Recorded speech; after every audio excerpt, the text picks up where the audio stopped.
500-600 আর এখন চাইতেছে 1500। আর রাস্তাঘাটের কি অবস্থা? রাস্তাঘাটের অবস্থা তো খুব খারাপ। রাস্তা বন্ধ একটু পাবনা যাবো, পরে গাড়ি পাই নাই, গাড়ি পাই কি করা যায়।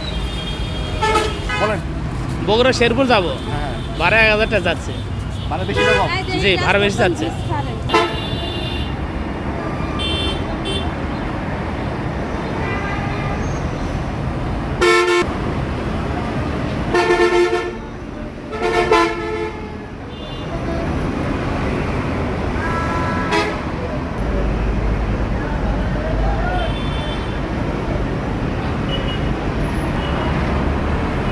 আগে তো মনে করেন বগুড়া গেছি 250-300 টাকা দিয়ে, এখন চাই 1000 টাকা। ভাড়া বেশি মানে প্রচুর ভাড়া বেশি। এদিকে সড়ক পরিবহন মন্ত্রীর নজর দেওয়া খুব জরুরি। নাই তো খুব মানে অশান্তি। আমরা যাবো কেমনে ঈদে বাড়ি? আর ভাড়া বেশি যাচ্ছে ভাড়া? ভাড়া তো 1200, 500 টাকার ভাড়া 1000 টাকা। কই যাবেন কি অবস্থা? জামালপুর সরিষাবাড়ি। ভাড়া বেশি চাইতো, ভাড়া ছিল 250 টাকা, এখন 500 টাকা 400 টাকা।